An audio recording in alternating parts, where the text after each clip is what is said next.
All right, everybody, it is time to dispel some more misinformation about Dune Awakening, and today we're specifically talking about the Great House gear that you can craft for yourself. There's armor sets, there's like a heavy set, a scout set, there's different types of sets. There's also all the weapons that you can create, and the Great House gear specifically has subcomponents as part of the crafting process, which can be found in PvP shipwrecks. But what if you're a solo Care Bear player like Renfail and you don't give a flying fig about PvP and you want to make the gear for yourself anyway? Well, the great news is there are alternative means, if I can spit that out, on how to get the pieces to make this gear, just like we did in stream number 5 from the beta weekend. By the way, I'm paused on my own video. That's me back there.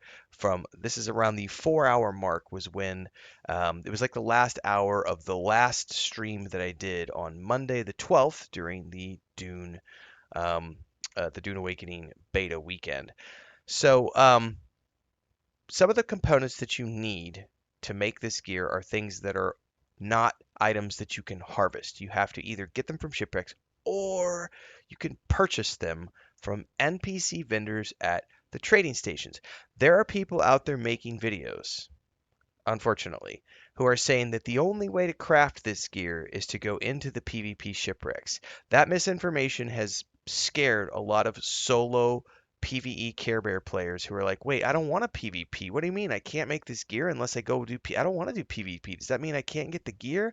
No, no, no, no, no, my friends. You can absolutely get the gear. So I'm going to go ahead and move this window over here and get this out of the way so that I can show you guys exactly what you need to do. So specifically, I'm going to get myself out of the way here so you can see what you're looking for. I'm going to unpause my video here and mute myself. If we go through here and we look at the gear itself, I'm going to pause.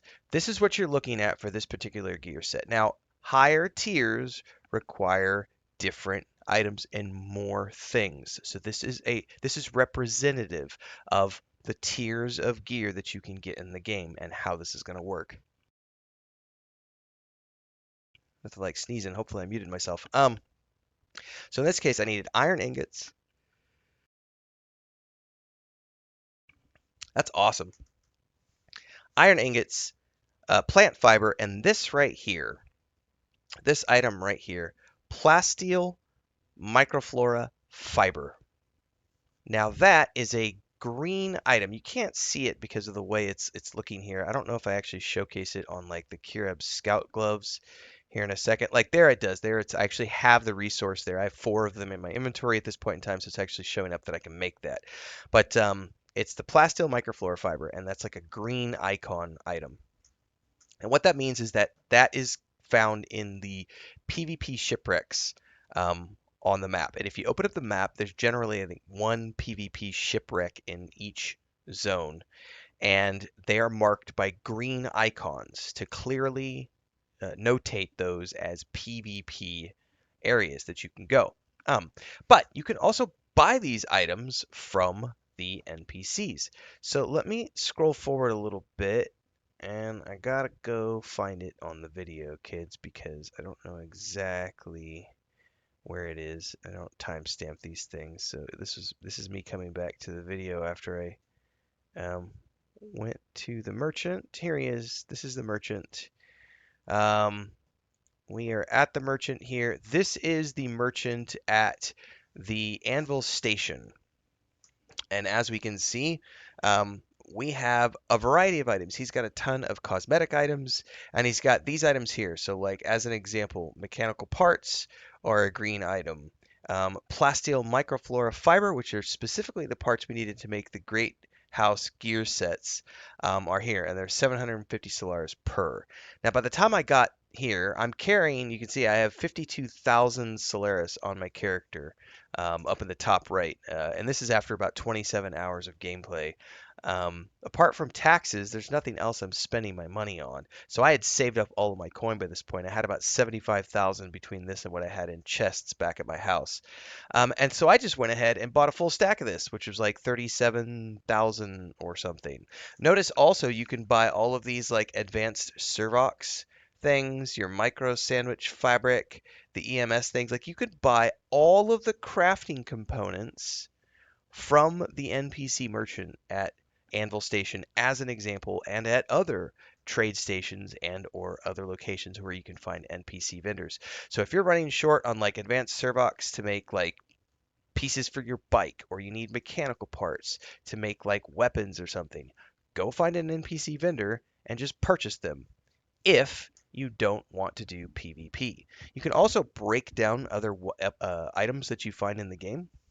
So when you're doing the Imperial testing stations, which are PvE, or other areas like bandit camps in the Overland, and you get green weapons to drop or green gear that drops, you can break that down at your recycler back at your home base, and you can get things like plasteel microflora fiber from breaking those items down, and you can then use those items to craft the gear sets, the Great House gear sets. So the idea that you're forced to do PvP is absolutely not true. That is misinformation from players who either don't understand the game or they're purposefully spreading misinformation to try to, um, you know, keep players from actually enjoying the game. Believe me, you can 100% do all of the things you want to do as a solo Care Bear player. I am perfect proof of that because I am actually doing this. Not only in the beta weekend, I've been in the closed beta, I've done the beta preview event. We're going to be playing live. I've got a ton of guides in the playlist down below for Dune Awakening talking about my experience as a solo PvE Care Bear player in this game that is supposedly forced PvP, which is just not true. Quick commercial break, everyone, to celebrate and give thanks to all of these amazing people who keep me on the air full time. Really appreciate the support.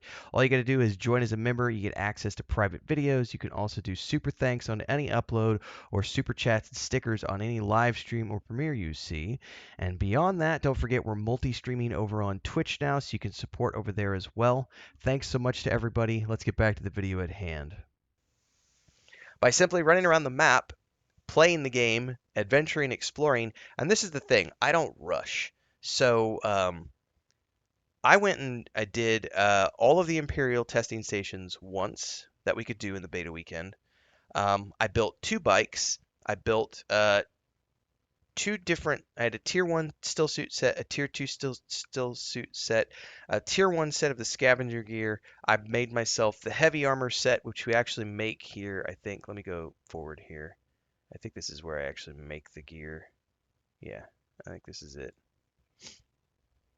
What forward? Yeah, this is where we're actually making the Karab heavy pants, which requires armor plating, plant fiber, plastic morph. By the way, the armor plating drops from NPCs. You can also buy it from merchants. Like all of these bits and pieces that you need to make the Great House gear, you can find in other places other than shipwrecks. Now, shipwrecks are where you might commonly find green items, but you could just buy them from the merchant. So when I was out there adventuring, I'm a loot goblin. So I'm looting everything I can. I'm hauling everything back to my base. I'm breaking things down in the recycler. I'm selling things as often as I can. I'm doing all the journeys that I can. I'm constantly breaking things down to make all my own gear. I'm a bit of a like I said, loot goblin. So I've got all sorts of storage chests. I've got an inventory module for my bike. I like to loot stuff. So for me, going through and making my own sets of gear was priority number one. Also, I will say that I did. I can't remember which Imperial testing station it was. I did all of the Imperial testing stations in my tier 2 still suit until the very last hour. And by the way, they were quite challenging in a couple of areas. And then I went and made this set of heavy gear and went back and did one of the Imperial testing stations. And it was a night and day difference because I went from needing to use like 50 bandages to only needing to use like 10 in the dungeon because this armor was so much better in terms of the resist. Now, of course, I was sweating water like it was nobody's business, and constantly on the verge of dehydration. But um, yeah, kids, you do not need to do PvP areas to make Great House gear and weapons. You can absolutely go buy the bits and pieces you need off of the NPC merchants at the trade stations, but you can also break down gear at the recycler and do it that way. As Copeland would say in the Days Gone remaster that we were just playing, don't believe the lies. Anyway, Like, subscribe, hit the bell icon so you never miss an update. Daily streams at around 5 a.m. Central. We have a little bit of time left until we get to Dune Awakening's launch in June. We've got things like the Star Wars Outlaws DLC, Dune the Dark Ages, Tainted Grail, and a bunch of other stuff. Plus, I'm continuing to create Dune Awakening content leading up to the launch of Dune Awakening, so hopefully you'll follow along for all those things. Daily streams kick off at around 5 a.m. Central on YouTube and Twitch because I multi-stream, and I also do TV shows and movies and beyond. So see you in the next one, kids. Stay safe and happy gaming.